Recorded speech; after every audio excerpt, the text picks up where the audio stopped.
Hello, everyone. Thank you for joining us, and welcome to Credential Up Houston. My name is Margaret Ford Fisher. This program focuses on efforts being made to empower young girls, women, and families in Houston through the programs and services offered at the YWCA of Houston. As you listen to our guest today, you will learn how the YWCA is helping to transform lives. For full disclosure purposes, I am a new member of the board of the YWCA and became so inspired by the impact being made in the lives of the participants that I wanted to share this tremendous story with you, our viewers. So our guests today are Ms. Lidya Kushner Osadchey, YWCA Interim Chief Executive Officer, and Ms. Tiphany Chambers-Burrell, YWCA Program Manager. Thank you both so very much for joining us today. Thank you for having us. Indeed. When I visited the Y, I was really impressed. I saw the seniors fully involved in various activities, and they were thoroughly enjoying themselves, and then took a tour also of the homeless area for women who are able to reside at the Y, and then heard the compelling stories that speak to the successes. So I was truly absolutely amazed with the tremendous work that is being done educationally and in so many other ways. So I'd like to find out from both of you, and we'll begin with you, Ms. Osadchey. Tell us about your introduction to the Y and what makes you get up and want to go and to have that passion every day. I was very fortunate. I was on my way out of town when I got a call from the chair of the board, Jacqueline Bostic-McElroy, asking if I would be available to step in as an interim CEO, which was the time of transition for the organization. And this is actually part of my offering as a business consultant. I do organizational turnaround, and I said when I'll be back, I would like to meet and talk. Well, while I was at the airport, I immediately Googled YWCA Houston because I've never heard about it, right? This is our biggest challenge. And I recognized that this is a historical gem that here in Houston goes back to 1907, serving teens and girls, and by the way, life cycle of a woman during her life cycle, eliminating racism, empowering women to overcome obstacles, to become independent, self-sufficient, true civic leaders of our society. So that was it. You know, when I came to the board, I thought, I want this. You want this. This is important to me. It certainly is. And Ms. Chambers-Burrell, you have a long-standing history with the YWCA as well. Tell us about what compelled you? Well, my experience is a little bit different than Lydia's. I used to work for another United Way agency, so I learned about the Y almost 20 years ago. And what moved me most was, it was a group of women who were committed to connecting people in the communities that they served with the resources in the communities that they served. Their relationships and the way that they nurtured and took care and supported people in South Union and Sunnyside, in the north side of Houston, it was just amazing to me, because to me that's the real empowerment, to see your neighbors and your family members and your friends and the children in the community all coming together and to support each other so that you can rebuild and get reestablished. So for me, it was almost like a family feel. An organization that everyone, you're not a client, you're a member of a family, and we're going to protect you and take care of you that way. Well, that's very, very moving. And what I'd like to do is to share a video that I found online. It's a YouTube video about the YWCA. And I'd like to share that right now so that those watching will understand the global reach of the YWCA and the impact that is being made here in Houston. So we'll watch that now.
So the video really speaks to the services that are provided by the YWCA. So it's really very interesting. You're teaching, the young persons are learning to lead. They are being empowered at all stages of life. And it shows not only the young girls, but it shows families as well that are being impacted. So tell us just a bit about your vast service area and the kinds of facilities that are made available in order to empower women and families. What few people realize that while we are housed at 6309 Martin Luther King Boulevard, we have senior center there. We have center for women who are housed there either temporarily, they can keep on extending their contract a year afterwards. We have Meals on Wheels, and of course that's where a lot of our programs are conceived. We also have 28 apartments which are a transition for our homeless ladies and allows them to gradually move to independent life, and we oversee them. And then after that, they move on completely to complete independence with school and job. So that's, you see a whole wraparound services. For the seniors, it's not just Meals on Wheels, and we feed about 900 seniors a day.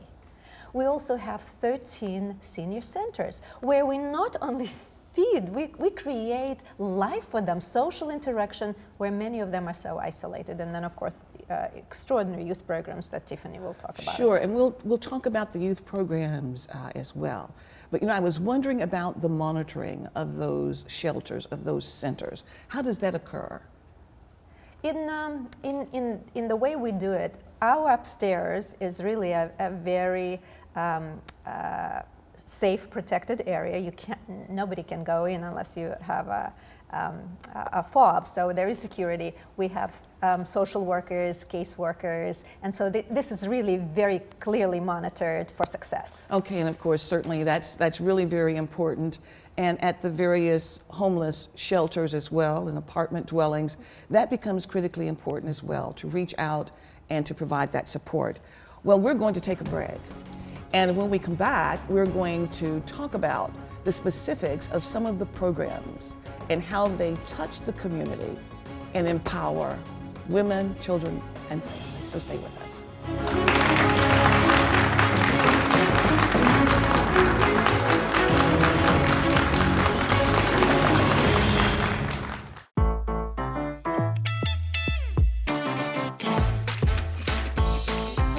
HCC.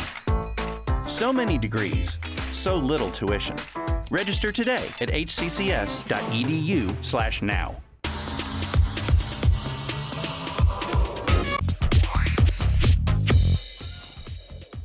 Did you know that Houston Community College has the largest enrollment of online community college students in the United States? Hi, I'm Paul Calhoun. The HCC Online College proudly enrolls over 20,000 students. We offer more than 30 online degree and certificate programs, as well as online student services, including admissions, advising, counseling, and technical support. HCC Online College, anywhere, anytime. For more information, visit our website, hccs.edu/online.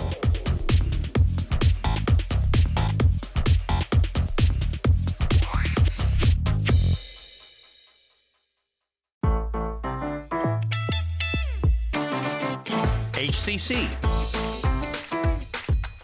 So many ways to learn, so little tuition. Register today at hccs.edu/now.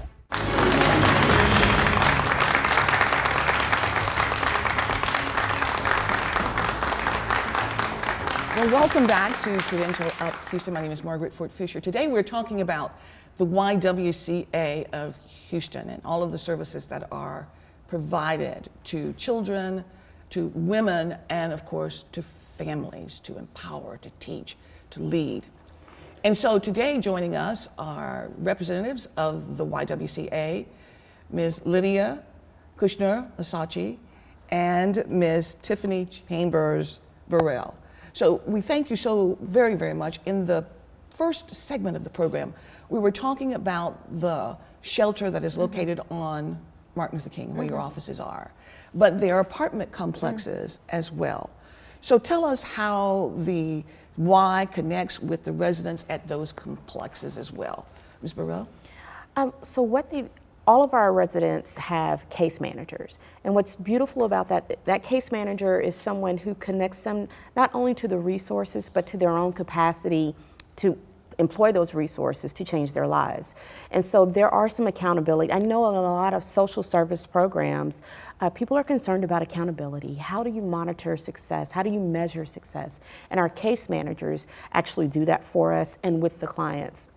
So at the apartment home communities, they interact with not only the clients, but management on property to make sure that they're being good citizens, that they're being model citizens, because as we transition them to traditional apartment communities, we want to make sure that we have not set them up to come right back. And so we make sure that not only can you provide for your family, but you know how to be a good neighbor, that you know how to take care of where you're living, you know how to take care of your children, you know how to plan a budget and to follow a budget, you know how to plan an action plan, you have great work habits, you have everything you need to do to maintain a decent job for your family. And when we reunite them with children for the first time, because they can't be on the second floor with the kids, it's the parenting skills. What does it mean to parent correctly so you prevent that path for your children forever? Right. So that's really good, and I'm sure that's reassuring also for those who support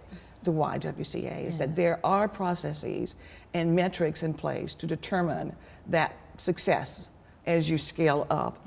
So when we looked at the video, we saw some of the programs that are available. And one of them, of course, is a reference to the youth programs. So tell us about that, please. So our youth programs, we are taking a citywide approach, and at the essence, we're going where students are. So we're partnering with local schools and community centers to go where children already congregate to their safe and comfortable spaces, and then helping them build a capacity, build the skills that they need to be great. We don't look at it as empowerment as a feeling, but empowerment really is connecting people to the resources that they need and the capacity that they have to become self-sufficient. And so by giving them hard skills such as critical thinking skills using STEM curriculum, and then soft skills such as dealing with cultural bias, learning how to communicate effectively, conflict resolution, understanding what it means to be a global citizen, giving them a worldview of what's possible for them so that they know that those opportunities are not just available, but they're also accessible. And so going into a place where they're comfortable and familiar, and then pushing them and encouraging them to do some things that are extraordinary in an ordinary space, I think is what is really unique to the approach that we take. And also, I wanted to add something that Tiphany has done extremely well. There are a lot of organizations that share the same dedication to STEM curricular, to teach the girls, to give them advanced technical skills. But the fact that we pair it with the soft skills that Tiphany was referring to, that it's more than just a technical skill and profession. To be a global citizen, we teach them the self-management skills and behavior modification that they are responsible for, that they are responsible for manifesting that. And these are very important, and this really puts us apart from many others. So one of the things I think that really touches individuals is when they hear stories of success. One of the things that is really gratifying to me is having been a classroom teacher for many, many years, when I see a student who had been in my class and might have been, aspiring to become a success, but particularly those who really had not gotten their footing yet. But to see them years later and to come to me and to say, thank you so much for helping to guide me, for helping to prepare me. And so I'm wondering if there have been success stories like that for you as well, where you've seen not only the metrics of success, but you've had former students, former residents to come back to you, to thank you. Well, yes. The answer is absolutely yes. Now, with us, with Tiphany and with me starting in September and October, we can attest to something that happened during our tenure, where even the seniors will tell us, or the people who we feed through the Meals on Wheels, or the women who wrote thank yous who are in the Center for Women Homeless, who moved on to their semi-independent living and were reunited with children. So that just happened. And of course, the youth programs in total really were launched by Tiphany, and we already see the responses from the parents and the kids. And maybe you can just give a couple of examples. We work very closely with our schools, and one of the things that we've noticed is teachers are just exhausted. And sometimes when you're at your wit's end and that student is at their wit's end, there just needs to be someone who can mediate and help you meet somewhere in the middle. And we found at some of our schools that the most challenging thing is to walk a child through how to be accountable, to be personally accountable for your actions, and not just accountable, but also how to manage that. And so one of the things, I had a young lady come to me this week and she said, "You taught me how to be okay so that I wouldn't get in trouble anymore." And so what we gave her were just some tips and some skills on how to say, you know, maybe you're having a rough day, but everyone around you doesn't have to feel the rough day. So what do we need to do to make things better? How do you connect with the adults on your campus that care enough about you to where you can pull them aside and have a conversation and say, this is how my day is showing up for me. How can we change this? So giving our girls the power of their own voice, the power of their own sense of self-control. I think that's very important, because when you have that as a young woman, when you get to be an adult woman, it's not really an entitlement type of mentality to where the world owes me something. It's like, I've earned it, I deserve it, and this is what I'm going to benefit That's correct. from. That's right. And I think also there needs to be that mentoring as well. Yes. That becomes a part of that process that you're referencing, that they have access to someone who can give them the guidance, who can answer their questions. So that's essential. Yes. Well, I was just going to mention, first of all, I'm glad you brought mentoring, because Tiphany has really built up the mentoring program with our oil and gas companies, and they come in and mentor in situ. But also the testimonies from the parents after the camps that we held just in the recent time, who said, we will participate and send our children to anything you do. Thank you, because it wasn't just the coding that they learned. We can talk with them now. So these are huge. Those are huge. And so what we want to do is to take another break, and when we come back, we want to talk about why she can. I think that's pretty exciting. So we'll be right back. So please stay with us.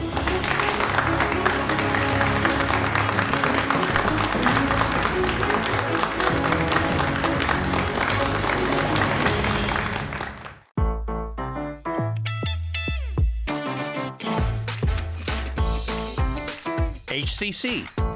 So many careers, so little tuition. Register today at hccs.edu/now. I've seen people's lives change just by attending a class at HCC. Some of them might not have the financial means to go to a four-year university. That doesn't make them any less quote-unquote smart than the kids who go to a four-year school. HCC is easy to get to. It's easy to apply and easy to become a part of. It gave me so much confidence. Once you finish your 2 years there, you can transition into a four-year university or go into the workforce. It's affordable, it's accessible, it changes lives.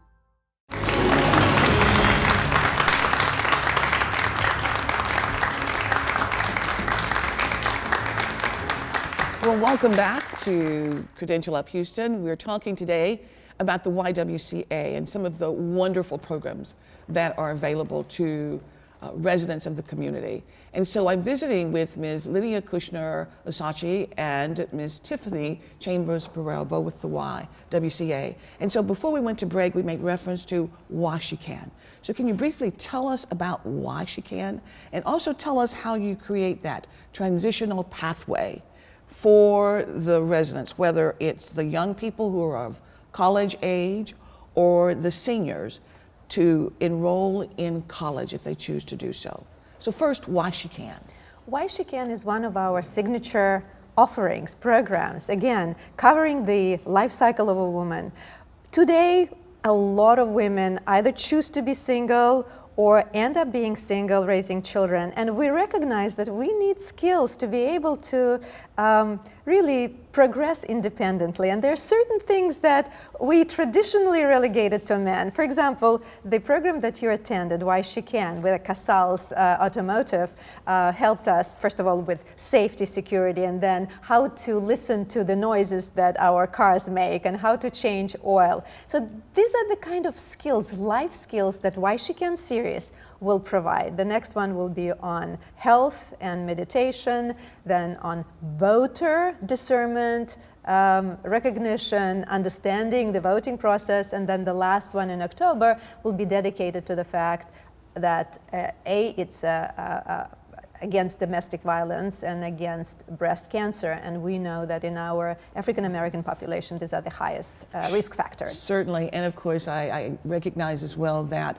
the Y focuses also on the social justice matters as well. So you have quite a wide variety of programs that are offered to the students. So given that we're looking at the young girls, you have a program for the young girls, for the teenagers and for the seniors, tell us about that transitional pathway to colleges for enrollment. What's that process like? Well, this summer in particular, we're focusing on post-high school success. I know a lot of people say college readiness, college readiness. For us, it's more about post-high school success and career readiness, because we recognize that a 2-year program can provide for a family, in some cases, just as well as a 4-year degree. And so what we really want to do is connect where your strengths are and where your capacity is to a place where you can build a career pathway. And so we are introducing a virtual guidance counselor, curated pathways for our middle school students, to start introducing them to different types of career fields and options and paths. And it's an intuitive solution. So as students start filling out surveys and playing games and activities, it starts guiding them towards what they're interested in. So you might be a coder, you might be a scientist, you might be an attorney. So it guides you through that. For our high school students, we're getting them ready with some of the math skills they need to do the entrance exams.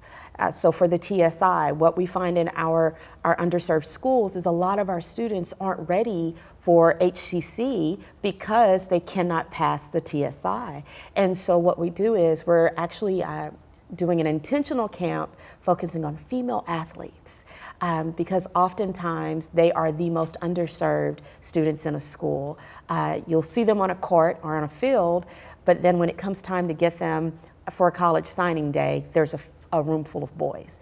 And so we're focusing on female athletes in the Third Ward area, getting them the math skills they need for their SAT and their entrance exams. Roughly how many persons are served? How many residents are served?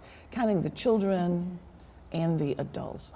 Well, I would say daily, just as through Meals on Wheels and through senior centers, nearly 1,000 a day, plus about 40 women in homeless and transitional living, and then we serve hundreds in schools. In our schools. Yes, and so you partner with the schools now. Is there, for example, like a specific counselor? You mentioned the virtual counselor. And so does that virtual counselor have connections with all of the counselors and advisors as well at the college and of course at the universities as well? Well, so those are the relationships that we're developing right now. This is a brand new platform that we're bringing to the city of Houston. It was developed in Silicon Valley with Hewlett-Packard and BP. And they saw that there was a need for students to have some agency in regards to their career paths and their choices. Oftentimes, we as adults, we believe that we know what's best, and we try to guide students in one area. And if that's not your passion, if that's not your purpose, whether you do it or not, you're not going to be successful in that. And okay. So, yeah. I hear what you're saying, and I really like what you're saying. Now, as I understand it, the YWCA is the only one, is that right? In the city of Houston, Yes. is that correct? Which is really remarkable. What is the difference? And we know, but I think I'd like for you to verbalize the difference between the YWCA and the YMCA. We know that one would be for women, the other men for the programs and services and so forth, but the YWCA reaches across the span for women, children, men, families. So is the same the case for the YMCA as well? Well, YMCA became known as a community centers, athletics, summer camps, right? Families sign up for various courses, and there are many locations, and they've become really a hub for many family activities for after school. The YWCA is unique because we're focusing on breaking down the barriers for women and girls. Okay, very good. So that explains it. We only have about 30 seconds left. And so if each of you could give us like about 10 seconds each of a recommendation or some closing comment, I would appreciate it. I would like to invite our viewers to go to ywcahouston.org and learn more about this extraordinary historical organization dedicated to eliminating racism and empowering women, and become our volunteers and supporters. Very good. I encourage everyone to develop a healthy relationship with a young person. Anyone can mentor in any capacity. You can show them how great they can be by being great yourself. Well, excellent. Both of you have done just a magnificent job in sharing the story of the YWCA. We really do appreciate you, and we appreciate the work of the YWCA. So all the best. And we thank you also very much for joining us. We hope that you will follow the instructions and the requests that were made, and we ask you to always remember to credential up. We'll see you next time.